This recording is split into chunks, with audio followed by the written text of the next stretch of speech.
The moment Susan understood everything had changed came from a stack of unopened mail. She was visiting her mother, Eleanor, 81, who had lived alone and independently for years since Susan's father passed. Everything looked normal on the surface. Eleanor was dressed. The house was standing. She greeted her daughter with a smile. But that day, Susan happened to notice the pile of mail on the side table. Unopened bills. A second notice. A disconnection warning for the electricity from a woman who had never missed a payment in her life. In the kitchen, she found expired food in the refrigerator and a pot with a scorched bottom she didn't recognize. Later, Eleanor mentioned, casually, that she'd fallen last week. She hadn't told anyone. None of it alone would have alarmed Susan, but together, in one afternoon, the picture assembled itself into something she could no longer unsee. Her mother was not managing anymore, and Susan was left standing in the kitchen with the hardest, most loaded, most avoided question in all of elder care. Is it still safe for her to live alone? I'm telling you Eleanor's story today because this is one of the most difficult and most universal crossroads a family will ever face. Living independently is bound up with dignity, identity, and freedom in the deepest way. No one wants to take that away from a parent, and no parent wants to give it up. So families avoid the question, explain away the warning signs, and wait, often until a crisis, a serious fall, a fire, a hospitalization, makes the decision for them on the worst possible terms. Today I'm going to give you 10 specific, concrete signs that living alone is becoming unsafe, so you can recognize the pattern clearly instead of second-guessing yourself. I'll show you how to tell the difference between a fixable problem and a genuine turning point, how to approach this without destroying your parents' dignity, and the options that exist beyond the false choice between total independence and a nursing home. And pay close attention around the 7th sign. It's the one families miss most often because it hides in plain sight. Because here is the truth at the center of this video.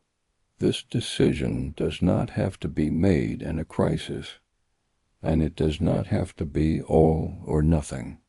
Before we go further, this is information every family needs before the crisis, not during it, because decisions made in an emergency are almost always worse.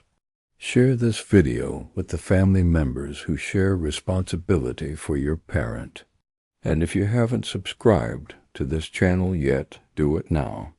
Every week one publish content exactly like this, clinical, honest, and built for families navigating the care of an aging parent. Subscribe so you don't miss what's coming. Let me give you the 10 signs. And I want you to hold something in mind as I go. No single one of these is necessarily decisive. The skill is in seeing them together and recognizing when isolated incidents have become a pattern. Sign number 1. The home itself is declining. When you visit, look with fresh eyes. Is the house notably less clean, more cluttered, or more chaotic than it used to be? A home that's been well kept for decades suddenly falling into disorder is one of the clearest early signals that your parent is no longer able to manage the demands of daily life. Sign number 2. Spoiled food or very little food at all. Open the refrigerator. Expired or rotting food or nearly empty shelves tells you your parent may not be shopping, cooking, or eating properly, which threatens both their nutrition and their ability to care for themselves. Sign number 3. Cooking mishaps and fire hazards. Scorched pots, burn marks on the stove or counters, a smoke detector that's been disconnected because it kept going off. The kitchen is one of the most dangerous places in the home for an older adult who's struggling, and signs of cooking accidents are a serious red flag for fire risk. Sign number 4, unopened mail and unpaid bills. Piling up mail, unpaid bills, disconnection notices, or financial confusion, especially from someone who is always careful with money, signals a decline in the ability to manage the essential logistics of independent life. This is the sign that stopped Susan cold. Sign number 5, medication mismanagement. This is one of the most dangerous of all. Missed doses, double doses, confusion about which pills to take, when pill bottles that should be empty but aren't, or the reverse. Getting medications wrong can be immediately life-threatening, and it's one of the most common signs that living alone has become unsafe. Sign number 6, decline in personal care and hygiene. Wearing the same clothes repeatedly, bathing less often, a noticeable change in grooming, or unexplained weight loss suggesting they're not eating well. When self-care starts to slip, it often means the basic tasks of daily living have become too much to manage alone. Sign number 7, and this is the one families miss most: falls and injuries that go unreported. Here's why it's so easily missed. Your parent will often hide it. Eleanor mentioned her fall casually, days later, almost in passing. Older adults conceal falls precisely because they're afraid a fall will be used as proof they can't live alone. So the very sign that matters most is the one they work hardest to keep from you. Watch for unexplained bruises, new injuries, unsteadiness, or a new fearfulness about moving around their own home. A fall with no one there to help is one of the most serious dangers of living alone, and it's frequently invisible unless you're paying close attention. If you notice nothing else, notice this. Sign number 8, memory lapses with real consequences. Not ordinary forgetfulness, but forgetting things that matter, missing important appointments, forgetting whether they've eaten or taken medication, leaving the stove on, repeated confused phone calls. When memory problems start creating safety risks, the situation has changed. Sign number 9, confusion, disorientation, or poor judgment. Getting confused about time or familiar places, even briefly getting lost, or showing impaired judgment, falling for a scam, making decisions that don't make sense, or being unable to respond appropriately to a problem like a leak, an outage, or an emergency. The inability to handle the unexpected is a key threshold, because life alone will always eventually produce the unexpected. Sign number 10, withdrawal, isolation, and depression. Becoming withdrawn, giving up activities they used to enjoy, seeming lonely, anxious, or frightened about being alone, sometimes expressed indirectly through more frequent calls or reluctance to hang up. Isolation isn't just sad. It accelerates cognitive and physical decline, and it's a sign that living alone may no longer be serving your parents' well-being. Those are the 10. And remember Susan's lesson in that kitchen. It wasn't any single one. It was the pattern, the way isolated incidents assembled into an undeniable picture. If you're finding this valuable, and I hope you are, take 1 second right now and hit the like button. It genuinely helps this content reach other families standing at exactly this crossroads, unsure what to do. Like and keep watching. Now, here's a distinction that's absolutely essential. and that families constantly get wrong in both directions. The difference between a problem that can be fixed and a genuine turning point. Not every sign on that list means your parent must stop living alone. Many of these problems have solutions that preserve independence, and this matters enormously because families sometimes overreact to a single issue and strip away independence unnecessarily, and just as often underreact, explaining away a serious pattern until disaster strikes. Both mistakes cause harm. So ask for each sign, is this fixable while keeping my parent safely at home? Trouble with meals might be solved by meal delivery. Medication mismanagement might be solved by a pill organizer, an automated dispenser, or reminder systems. Housekeeping struggles might be solved by hired help. Fall risk might be greatly reduced by home modifications, grab bars, better lighting, removing hazards, plus a medical alert device that calls for help if they fall. Loneliness might be addressed through senior programs, adult day centers, or more regular contact. Many of these signs point not to she can't live alone, but to she needs support to keep living alone safely. The genuine turning point, the sign that living alone may no longer be viable, even with support, comes when safety can no longer be assured between visits. When cognitive impairment leads to dangerous situations despite systems in place, leaving the stove on, wandering and getting lost, inability to respond to an emergency, serious medication errors that persist. When falls are frequent and they can't get help, when they can no longer perform the essential activities of daily living, eating, dressing, bathing, moving safely, even with reasonable support, that's the threshold.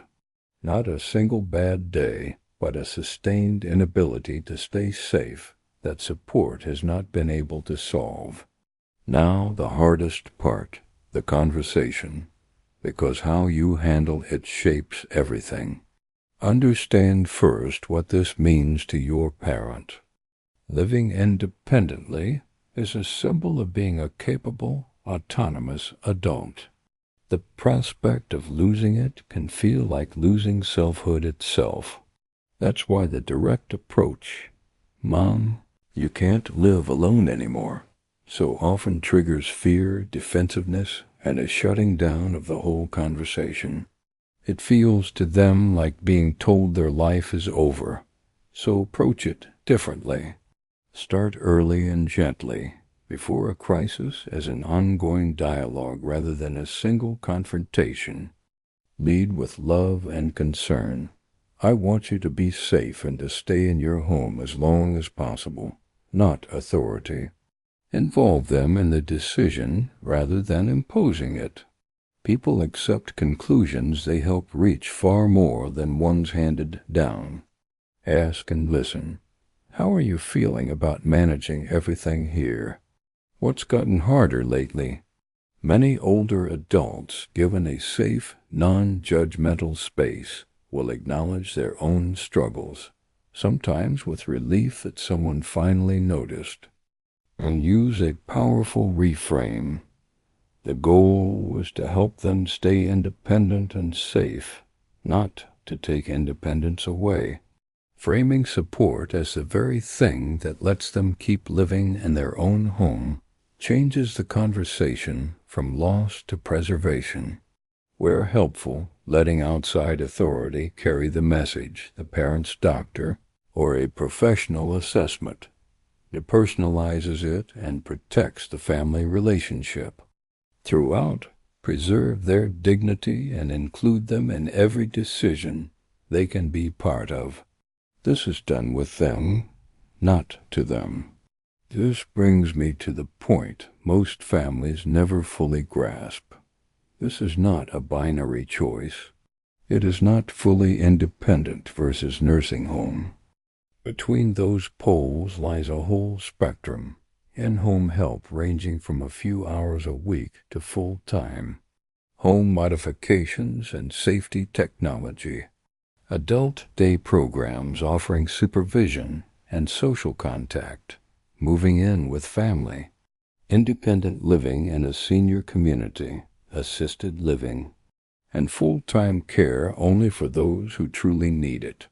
Can't safely live completely alone does not mean the most restrictive option. The goal is the least restrictive option that keeps your parent genuinely safe. This is the moment where I want to ask you something directly. If this video is helping you see a situation you've been avoiding or worrying about alone, share it with the family members who share your parents' care. This decision goes so much better when the whole family is aligned and formed and approaching it with one calm, loving voice. Share it. Leave a comment below telling me what you're navigating. So many families are facing exactly this. And subscribe if you haven't yet. A few final principles that help families navigate this well. Don't wait for a crisis. This is the single most important piece of practical advice. Decisions forced by an emergency are made under pressure, on the worst terms often, with no good options left.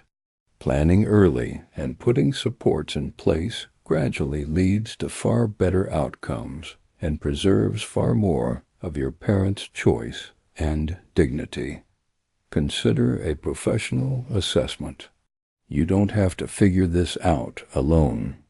A parent's physician, a geriatric care manager, or a formal safety and functional assessment can provide an objective expert evaluation of what your parent can and can't safely do, removing guesswork and taking conflict out of the family.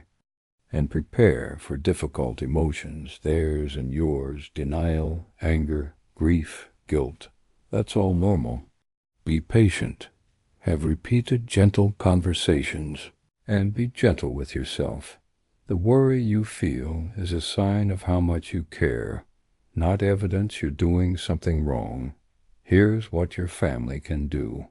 Today, on your next visit, look with fresh eyes for the 10 signs: the home, the food, the kitchen, the mail, the medications, personal care, hidden falls, memory, judgment, and mood. Are isolated concerns forming a pattern? This week, for each sign you notice, ask whether it's fixable while keeping your parents safely at home. Meal delivery, a medication dispenser, home help, safety modifications, a medical alert device. Begin identifying which supports could preserve independence, and start the gentle, early conversation, framed around love and helping them stay in their home. This month, if the situation warrants it, pursue a professional assessment through your parent's doctor or a geriatric care manager, and explore the full spectrum of options before you need them. Ongoing. Keep the dialogue alive. Keep your parent involved in every decision they can be part of. Adjust supports as needs change, and always match the level of help to the actual level of need. Here's what I want you to carry with you from today. Susan didn't move her mother out of her home that afternoon in the kitchen. She started gently and early enough that there were still good options. Over several conversations, she and Eleanor talked about what had gotten hard. They set up automatic bill payment and a medication dispenser, hired help for cleaning and meals a few times a week, added grab bars and better lighting, and got Eleanor a medical alert pendant for the falls she'd been hiding. Eleanor stayed in her own home, safely, for 2 more years, and when the time eventually came for more support, it was a planned, dignified transition the family made together, not a crisis that made the decision for them. That is what's possible when you see the signs early and act with love instead of waiting for disaster. This crossroads is hard. There's no version of it that isn't. The love and the fear are tangled together. The desire to keep your parents safe colliding with the desire to protect the independence that makes their life feel like their own. Hold both. They're both right. And know that seeing clearly, planning early, offering support before it's forced, and keeping your parent at the center of every decision is how you honor both at once. You may be the one in your family who finally looks clearly at what's happening and starts this conversation. Start it early. Start it gently. And start it before a crisis starts it for you. If this video gave you something real, something you're going to act on, or share with someone, or carry into a conversation with your own family, please take a moment to like it. Share it with the people who share your parents' care, because this decision is one the whole family should face together.